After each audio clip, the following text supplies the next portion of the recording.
Alors, on va passer à la thématique numéro 3, qui est les différentes étapes de la prise en charge et le rôle et l'importance du premier témoin, avec en premier lieu Guillaume Debatty qui va... Ah, pardon. Je me suis trompé, excuse-moi. C'est l'arrêt cardiaque au domicile et c'est Bertrand Esposito et Bruno Thomas-Lamotte à la suite. Et donc, comment on fait pour passer? Comment? Alors, la zapette, elle est où la zapette? La zapette, elle est là.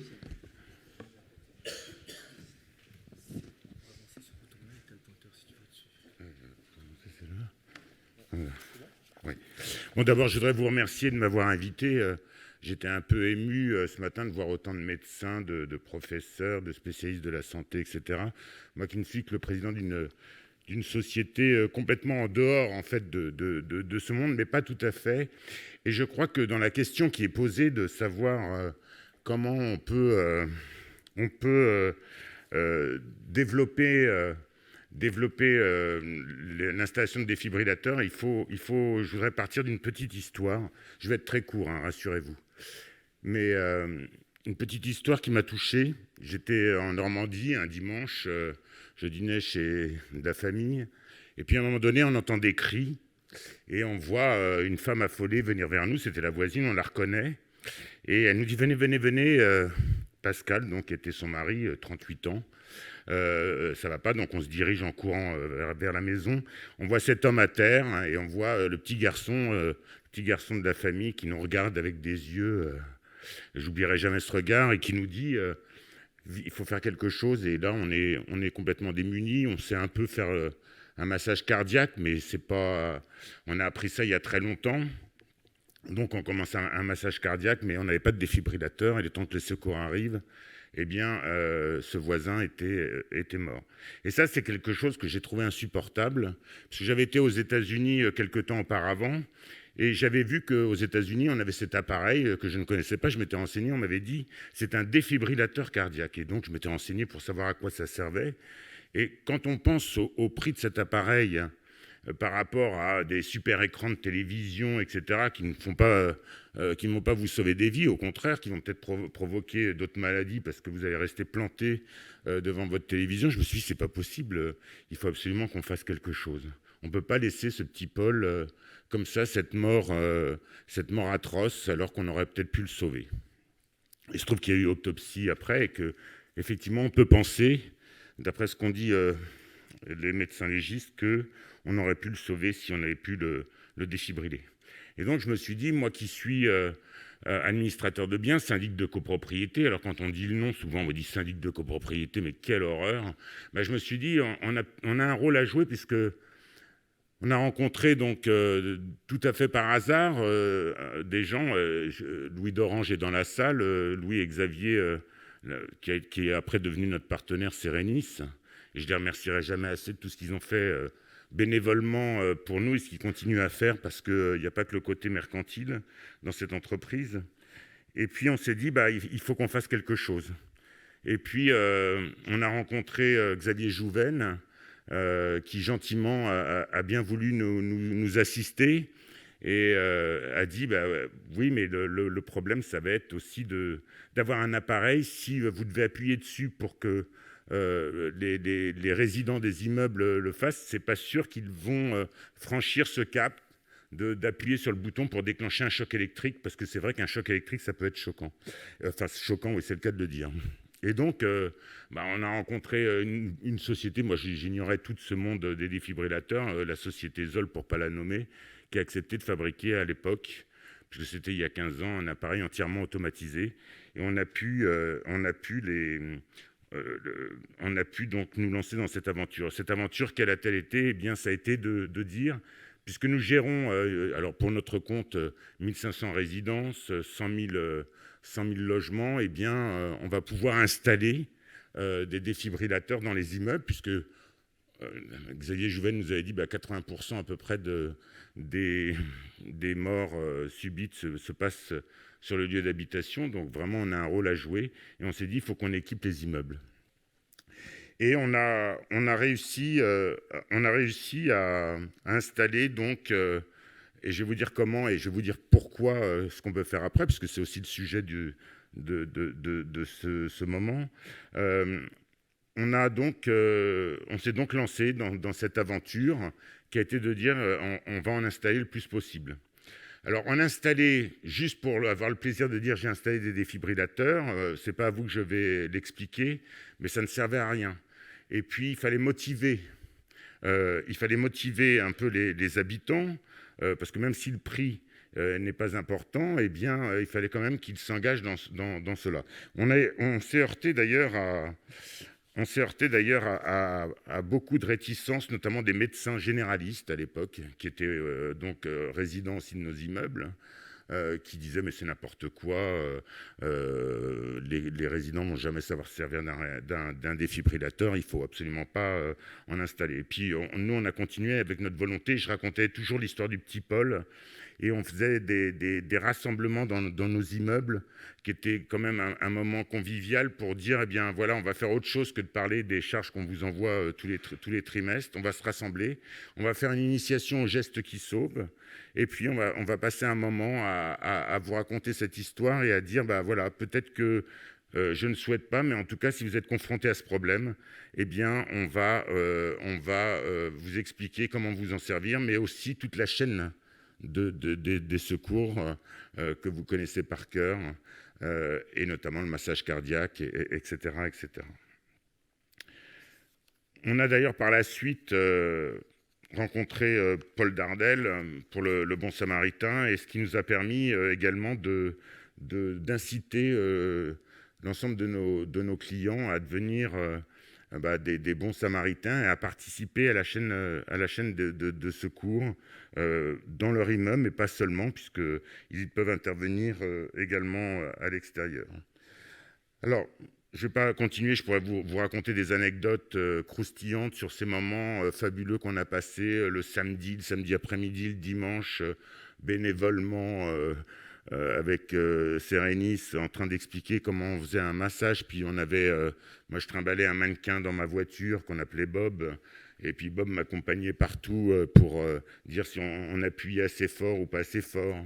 Mais je crois qu'il y a des termes, si on veut développer tout ça, qui sont importants, des formules de langage. Moi j'étais assez impressionné, mais c'est pas mon domaine, quand j'ai vu des morceaux de ventricules, etc., même des ECG, ça peut impressionner le public. Dire qu'un tel ou un tel a plus de chances de faire un arrêt cardiaque, je crois que quand on veut développer et installer des appareils, ce n'est pas ça qui compte et ce n'est pas ça qui va motiver les gens. Parce qu'à l'époque, quand on avait des immeubles habités par des gens jeunes, on disait oh, nous, ça ne concerne que les personnes âgées. Mais non, on a vu tout à l'heure, on le sait bien que ça ne concerne pas que les personnes âgées. Donc pour que ça se développe, il faut vraiment avoir un langage plutôt incitatif et bienveillant. Sinon, ça va faire peur aux gens. Vous savez, il y a des gens qui ont des phobies, non pas administratives, mais médicales, et ça peut leur faire peur. Nous sommes, après notre expérience, contre, alors je sais que je vais faire réagir certains dans la salle, mais contre une obligation, une démarche obligatoire. Ah pardon, je ne change pas de... Excusez-moi, je suis mes... hop. Nous sommes contre une démarche obligatoire pour plusieurs raisons. D'abord, quelqu'un l'a expliqué tout à l'heure, on se rend compte déjà confronté, moi je reçois de nombreux appels de sociétés basées je ne sais où, qui souhaitent me vendre des défibrillateurs et qui ne sont même pas homologués, etc. Donc j'ai peur que si on rend ça obligatoire, on va se retrouver avec un certain nombre d'intervenants dont le seul but va être mercantile. Mais surtout, pour connaître les résidents et les copropriétaires, vous parliez des Français tout à l'heure, mais d'une manière générale, si on oblige un copropriétaire, enfin un résident, à installer un appareil, même un appareil qui va lui sauver la vie, il va dire non. On le voit pour d'autres domaines comme la rénovation énergétique, etc.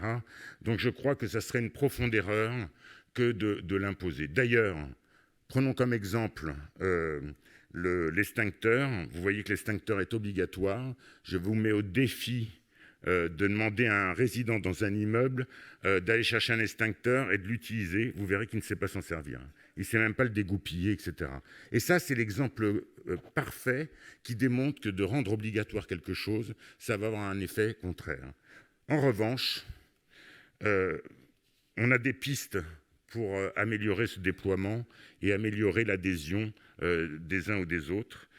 Et on a essayé de le vendre aux politiques qu'on fréquente depuis 15 ans, depuis le début de cette belle aventure. On a été au Sénat, à l'Assemblée nationale, on a rencontré des maires, des présidents de région. C'est d'avoir un taux de TVA réduit. Alors on va vous dire, mais le taux de TVA réduit, ce sont des baisses des recettes fiscales. Mais absolument pas, parce que si vous augmentez la vente d'appareils, si vous ne faites pas ça, il n'y aura pas de vente. Si vous augmentez la vente, eh bien, il n'y aura pas de baisse de recettes fiscales, il y aura un gain avec une motivation qui sera une TVA réduite. Il faut inciter les gestes des premiers secours. Il faut aussi que, nous l'avons fait, nous avons négocié avec les compagnies d'assurance pour qu'en cas de vol, eh bien, ces appareils soient pris en charge. Et ça a permis de favoriser l'installation et nous continuons à développer. Pour terminer, je dirais que pour augmenter encore plus et davantage, il y a aussi les bailleurs sociaux qui ont des parcs importants. Il est important vraiment de créer des événements spécifiques autour de tout cela. On parlait tout à l'heure des fêtes, il y a la fête des voisins que certains connaissent, et bien de se greffer à un événement comme celui-ci et de montrer que c'est quelque chose qui va créer du lien dans les immeubles. On est quand même à une époque où on manque un peu d'empathie, on manque de relations les uns avec les autres. Et ce moment, l'installation d'un défibrillateur, le fait d'apprendre les gestes qui sauvent et de le faire régulièrement, puisqu'il faut se préparer, eh bien, ça permet d'avoir une vision plutôt optimiste de l'avenir qui se profile. Merci beaucoup. Merci beaucoup, Bertrand. Bruno, tu fais la suite, s'il te plaît.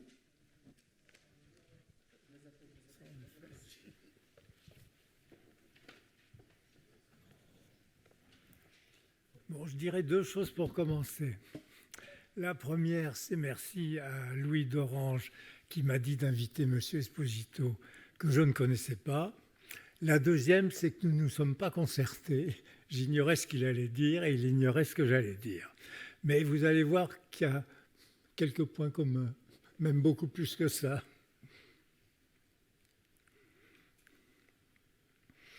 Bon, les faits, ça tout le monde l'a dit, plus de 70% des arrêts cardiaques ont lieu au domicile. Et il risque d'y avoir une augmentation dans l'avenir parce que le télétravail fait qu'il y a beaucoup plus de gens qui vont être chez eux et qui risquent, avec le stress du travail, ça existe, c'est certain, je ne suis pas au courant, je ne sais pas ce que c'est, mais ce n'est pas grave, ça risque d'arriver. Alors, mettre des défibrillateurs, moi je dis dans ou à proximité des immeubles, parce qu'il peut être à côté, ce n'est pas grave, c'est nécessaire, mais il faut sensibiliser aux gestes qui sauvent systématiquement lors de l'installation.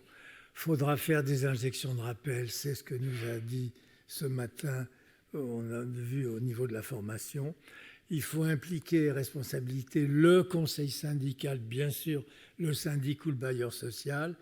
Il faut peut-être créer un listing, affiché, des personnes formées volontaires qui sont prêtes à intervenir en cas d'arrêt cardiaque. Je vous donne simplement un élément qui est une enquête qui avait été faite par Circodef lors du Secours Expo virtuel en 2021. Alors, les réponses sont sûrement très biaisées puisque c'était des gens Secours Expo, c'est-à-dire quand même intéressés par le secourisme ou par les défibrillateurs, etc. Mais à la question « Pensez-vous que ça devrait être obligatoire ?», c'était en gros 85% disaient oui. Deuxième question. Pourquoi ça n'avance pas ? À partir de combien de personnes habitant sur un même site ? Là, ils exagéraient un petit peu à mon avis parce qu'ils disaient à partir de 20, 38% et 34% à partir de 50%. C'est-à-dire qu'il y avait, c'était oui, il faut en mettre, il n'y a pas de discussion. Pensez-vous qu'une aide de l'État pouvait aider ou inciter ? Suppression de la TVA, 56% disaient oui. Subvention de l'État, 74%. Ça, quand il y a une subvention de l'État, tout le monde est content.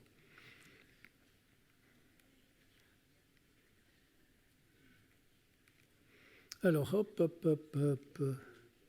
Alors, j'ai fait des bêtises, donc je vais avancer.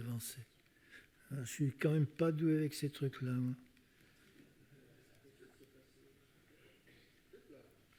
Je suis repassé d'un seul coup à l'arrière. On va y revenir. Là, hop. Allez, merde, ça repart. Toc. Alors, incitation, obligation, c'était la question qui était posée. Obligation, il n'y a pas d'engagement des habitants, c'est très clair, on est sur la même longueur d'onde. Incitation, il faut une décision collective et une implication des résidents. Pour ça, il faut s'appuyer sur le soutien et l'implication des acteurs locaux, l'ARS, les préfectures, c'est peut-être un peu loin, mais les collectivités, les organismes de secours. Il faut toujours, ça a été soulevé ce matin sur la question, on met des défibrillateurs, mais il n'y a pas de réunion de sensibilisation. Il faut vraiment, quand on le fait, prendre un contrat pour acheter ou louer, peu importe le DAE, organiser dans le forfait des réunions de sensibilisation et puis prendre une maintenance annuelle parce que personne ne le fera. Je ne parle pas du coût parce qu'il est très faible quand on est au niveau de 250 appartements, c'est peanuts. Et puis éventuellement un coup de pouce de l'État. C'est pas pour l'argent que ça va mettre en point, c'est pour montrer que l'État est intéressé à. Je sais que par exemple en Belgique, en 2018, ils ont passé la TVA qui était à 21% en Belgique au lieu de 20% à 6% pour un achat de défibrillateur. C'est un petit coup de pouce qui montre que l'État. Mais ceci ne peut se passer que s'il y a des campagnes générales d'information pour que les gens comprennent ce qu'est un arrêt cardiaque, ce qu'est la défibrillation et veulent avancer dans ce sens-là. Donc ça fait partie d'un petit bout dans un travail énorme qui nous reste à faire aujourd'hui. Merci de votre attention.